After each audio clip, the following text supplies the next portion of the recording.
The best and worst spin-off series. Spin-off series are one of television's riskiest gambles. When done right, they expand a beloved universe, deepen characters, and sometimes even surpass the original show. When done wrong, they feel like cash grabs, hollow imitations that lack the heart, writing, or purpose that made the original successful.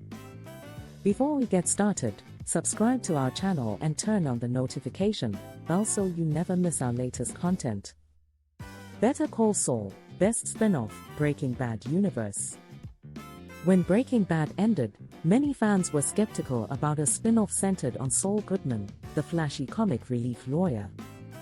On paper, Better Call Saul sounded unnecessary, another attempt to squeeze profit from a finished masterpiece. But from its very first season, the series proved it had a completely different soul. Rather than copying Breaking Bad's crime-heavy structure, the show leaned into slow-burn character development, moral ambiguity, and emotional tragedy. It transformed Saul Goodman from a punchline into Jimmy McGill, one of television's most layered protagonists. The series explored themes of identity, ambition, love, and self-sabotage, often with more restraint and nuance than its predecessor. Cinematography, writing, and performances, especially from Bob Odenkirk and Rhea Seehorn, were consistently award-worthy. Instead of relying on nostalgia, the show earned its place by standing confidently on its own. Better Call Saul succeeded because it respected the audience's intelligence. It expanded the Breaking Bad universe organically, focusing on character psychology rather than shock value. Many critics now argue it equals, or even surpasses, the original, making it the gold standard for spin-off television. Joey, worst spin-off, Friends universe. After the monumental success of Friends, NBC believed Joey Tribbiani could carry an entire show by himself. The character was lovable, funny, and wildly popular, but Joey misunderstood why audiences loved him in the first place. In Friends, Joey worked because he was part of an ensemble that balanced his stupidity with warmth and charm. Once isolated, those traits became exaggerated and one-dimensional. The spin-off attempted to reset Joey in Hollywood, surrounding him with new characters who lacked chemistry and emotional depth. The humor felt forced, the writing uninspired, and the heart that defined Friends was completely absent. Instead of evolving Joey, the show froze him in time, refusing to let him grow or mature. Joey failed because it stripped away the ensemble dynamic that made the character work. Without strong supporting characters or meaningful arcs, the series felt empty and forgettable, ultimately damaging the legacy of a fan-favorite character. House of the Dragon, best spin-off, Game of Thrones universe. Following the disastrous final season of Game of Thrones, few believed HBO could restore trust in the franchise. House of the Dragon faced immense pressure, not just to be good, but to redeem an entire universe. Set nearly 200 years before the original series, the show wisely shifted focus from spectacle to political tragedy. Centered on the Targaryen civil war, it embraced moral complexity, family betrayal, and the cost of power. Instead of dozens of storylines, it narrowed its scope, allowing relationships and motivations to breathe. Performances were subtle yet powerful, and the writing avoided the rushed pacing that doomed Game of Thrones. The show didn't try to outdo its predecessor, it aimed to outthink it. House of the Dragon succeeded by learning from past mistakes. With tighter storytelling, clearer themes, and strong character focus, it proved that a spin-off can restore faith in a franchise rather than destroy it. The Cleveland Show, worst spin-off, Family Guy universe. The Cleveland Show was created to capitalize on the popularity of Cleveland Brown, a gentle and soft-spoken side character from Family Guy. Unfortunately, the spin-off misunderstood what made Cleveland likable.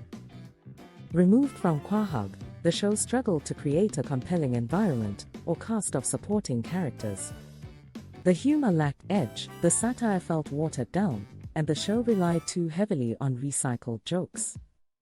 Unlike Family Guy or American Dad, which developed distinct comedic identities, the Cleveland show felt like a lesser copy, neither bold nor clever enough to stand out. Over time, even loyal fans of Seth MacFarlane's work lost interest. The show failed because it lacked originality and purpose. The worst ones rely on name recognition alone, forgetting that audiences crave substance, not just familiarity. Without a strong comedic voice or memorable characters, the Cleveland show became unnecessary, eventually earning cancellation and quiet removal from pop culture relevance. Frasier, Best Spinoff, Cheers Universe. Frasier remains one of the most impressive spin-off success stories in television history. Spun off from Cheers, the show took a secondary character and completely reimagined him. Moving Frasier Crane from a Boston bar to a Seattle radio station allowed the series to explore intellectual comedy, family conflict, and romantic failure in fresh ways. The humor was sharper, more refined, and surprisingly emotional. The dynamic between Frasier, his father Martin, and brother Niles created one of sitcom history's strongest ensembles. Rather than leaning on Cheers' nostalgia, Frasier built its own identity and sustained excellence for 11 seasons. Frasier worked because it wasn't afraid to evolve its main character. Spin-offs succeed when they respect the original but aren't enslaved by it. By changing the setting, tone, and themes, the show became a rare spin-off that arguably surpassed the original in sophistication and longevity. The best spin-offs deepen characters, take creative risks, and build new identities. That 80s show, worst spin-off, that 70s show universe.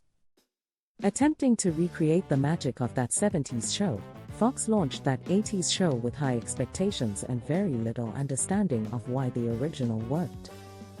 The spin-off lacked familiar characters, emotional grounding, and genuine chemistry.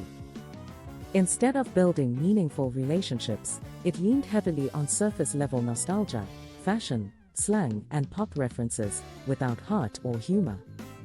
The characters felt generic, the jokes fell flat, and the show never found its rhythm. The series failed because nostalgia alone isn't enough. Unlike that 70s show, which balanced comedy with coming-of-age storytelling, that 80s show felt hollow and rushed. Without strong writing or relatable characters, that 80s show became one of television's most forgettable spin-offs, cancelled after just one season. If you enjoyed this video, give it a thumbs up and subscribe for more content. Hit the notification bell to stay updated with our latest videos. Share your thoughts in the comments below. Thank you for watching.